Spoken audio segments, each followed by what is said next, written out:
Welcome back everyone. आज हम discuss करेंगे एक और सीन पैसेज जो कि जिला प्रशासन शिक्षा विभाग रायपुर छत्तीसगढ़ द्वारा जारी किए गए क्वेश्चन बैंक से लिया गया है। किस तरह से इस सीन पैसेज को आप हल करेंगे, let's see. So the passage is his face I see has lost the carefree look, the steel canister seem heavier than the plastic bag he would carry so lightly over his shoulder. The bag was his, the canister belongs to the man who owns the tea shop. Sahib is no longer his own master. इस passage में क्या बताया गया? His face I see has lost the carefree look.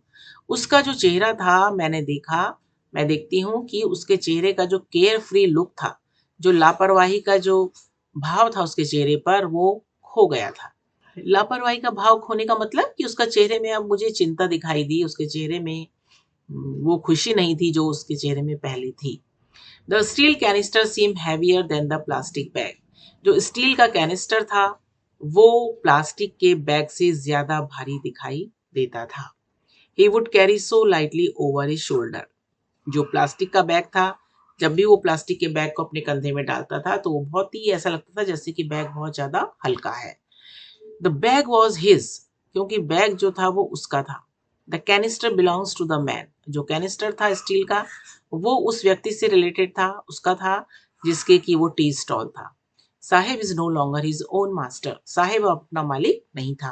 तो इस paragraph में क्या बताया गया है कि जो समटाइम्स आई फाइंड अ रूपी इन द गार्बेज नाम के टाइटल का जो पार्ट 1 है इस चैप्टर का, उसका जो मेन कैरेक्टर है वो है साहिब आलम।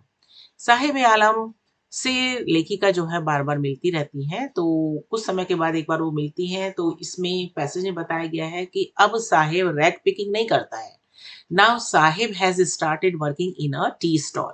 अब साहिब ने एक टी स्टॉल यानी एक चाय की दुकान पर काम करना शुरू कर दिया है। अब वो रैक पिकिंग पिकिंग वाला बैग जो है वो नहीं उठाता है। जब जब वो रैक पिकिंग का बैग अपने कंधे पे उठाया रहता था तो वो बहुत उसको आसानी से उठा लेता था, ऐसा लगता था। अब ये क्यों कहा गया है? क्यों इसलिए कहा गया है कि अब साहेब अपना मालिक स्वयं नहीं है। जब साहेब रैक पिकिंग का काम करता था तो वो क्या था? आजाद था, फ्री था। Whatever he wanted to do, he did. जो कुछ वो करना चाहता था वो करता था। लेकिन अब जो है वो एक टी स्टॉल में काम करता है, तो now he has to work according to the commands and orders of the owner. अब उसको टी स्टॉल के मालिक के आदेशों का पालन करना पड़ता था, उसी के अनुसार उसको काम करना पड़ता था और समय उसका फिक्स था। इस समय से इस समय तक और ये काम आपको करना है। और उस काम को करते हुए वो अपने को फ्री महसूस नहीं करता है, जिसके कारण वो काम करने का उसका मन नहीं करता है।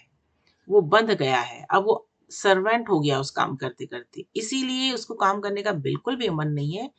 इसीलिए जब हमारा किसी काम में इंटरेस्ट नहीं होता तो वो काम जो है हमको भार की तरह दिखाई देता है। और यही कारण है कि साहिब को जो स्टील का कैनिस्टर था, जो चाय का कैनिस्टर था, वो उसको उसके रैक पिकिंग के जो प्लास्टिक का बैग, लाइट वेट जो बैग था, उससे ज्यादा भारी दिखाई देता है, क्योंकि उसको वो काम करना अच्छा नहीं लगता है और उसकी जो आजादी है वो खो गई थी, इसीलिए उसको वो बैग जो है भारी लगता है। ये एक साइकोलॉजिकल वेट जो है स्टील कैनिस्टर का उसके कंधों पर था, उसके हाथों में था। मनोवैज्ञानिक रूप से जो स्टील का कैरेक्टर था उसको भारी प्रतीत हो रहा था, इसीलिए कहा गया है। तो आइए अब ये पैसेज हमको पता चल गया कि ये पैसेज जो है वो लॉस्ट स्प्रिंग चैप्टर से लिया गया है, जिसमें कि साहिब ने एक टी स्टॉल में काम करना शुरू कर दिया है और उसको स्टील का कैनिस्टर भारी लगता है क्योंकि उसकी फ्रीडम खो गई है, क्योंकि वो नौकर बन गया है, क्योंकि उसको एक टी स्टॉल के ओनर के आदेशों का पालन करना पड़ता है, उसी के अनुसार चलना पड़ता है, वहाँ काम करना शुरू कर दिया है। तो किस प्रकार से इस पैसेज पर आधारित क्वेश्चंस का आपको आंसर लिखना है, आइए देख लेते हैं। तो फर्स्ट क्वेश्चन क्या है? Whose face lost his carefree look and why? Whose माने किसका? किसका चेहरा? Lost his carefree, किसका चेहरे का केयरफ्री लुक गायब हो जाता है, खो गया है? और अगर खो गया है तो क्यों? तो this question is divided into two part, दो भागों में बटा है। फर्स्ट आपको नाम बताना है, you have to mention the name of a person. उस व्यक्ति का नाम मेंशन करना है जिसके की चेहरे का केयर फ्री लापरवाह का जो भाव था वो खो गया था। Sahibs face lost his carefree look because now Sahib is not his own master.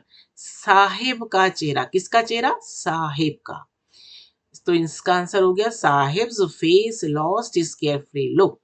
Sahib का चेहरे का केयरफ्री लुक हो गया है। बिकॉज माने क्योंकि अब जो है Sahib is not his own master, क्योंकि साहिब अब अपना मालिक नहीं है। ही लॉस्ट हिज फ्रीडम, उसने अपनी आजादी खो दी है। दूसरा क्वेश्चन है, how is the steel canister heavier than the rag picking bag. Steel का जो कैनिस्टर था वो साहिब के रैग पिकिंग बैग से हाउ मानी कैसे, कैसे भारी था। कैसे कह सकते हैं कि उसका स्टील कैनिस्टर उसको भारी लग रहा था। आइए इसका आंसर कैसे लिखना है। तो इसका आंसर भी सब रिलेटेड आंसर है एक दूसरे से, कुछ questions. Now Sahib was the servant of eight a tea stall. अब जो साहिब है वो एक टी स्टॉल में काम करता है। He was not his own master, अब वो अपना मालिक नहीं है। Steel canister signifies loss of freedom. Steel canister ये प्रदर्शित करता है कि उसकी आजादी जो है वो खो गई है। द रेग picking bag was his own. जो कचरा बीनने वाला जो थैला था वो उसका अपना था। और कैनिस्टर जो है वो स्टील का, वो जो है belongs to the tea stall owner. वो चाय की दुकान के जो मालिक है उससे उसका है। इसीलिए साइकोलॉजिकली देखा जाए, मनोवैज्ञानिक रूप से देखते हैं तो चाय के स्टील कैनिस्टर का वेट जो है वो भारी है, जबकि हो सकता है एक्चुअल में वो प्लास्टिक के रैक पिकिंग बैग से भारी नहीं होगा। Saheb was not happy working at a tea stall, that's why the steel canister seems heavier than the plastic bag. इसीलिए जो स्टील का कैनिस्टर है प्लास्टिक बैग से ज्यादा भारी प्रतीत होता है। आइए बढ़ते हैं नेक्स्ट क्वेश्चन की तरफ। How is Sahib no longer is own master. How माने कैसे, हम कैसे कह सकते हैं कि साहिब अब अपना मालिक नहीं है। ओन माने अपना मालिक। तो इसका भी आंसर देखते हैं कैसे लिखना है। Sahib started working in a tea stall. Sahib ने एक चाय की दुकान में काम करना शुरू कर दिया है। Now he has to work under someone else. अब उसको किसी दूसरे के अंडर में, नीचे में काम करना पड़ता है। यानी अब उसका मालिक कोई दूसरा है, अब वो अपना मालिक नहीं है। इसीलिए अ, हम कह सकते हैं कि साहिब अब अपना मालिक नहीं है, क्योंकि अब वो एक टी स्टॉल में काम करता है। अब उसका मालिक कोई दूसरा बन गया है। आइए फोर्थ क्वेश्चन देख लेते हैं। What is the name of the chapter and who is the author. The name of the chapter is lost spring and the writer is Anees Jung. Chapter का नाम लॉस्ट स्प्रिंग है और राइटर है अनीस जंग। और यहीं पर हमारा आज का वीडियो खत्म होता है। Thank you for staying till the end.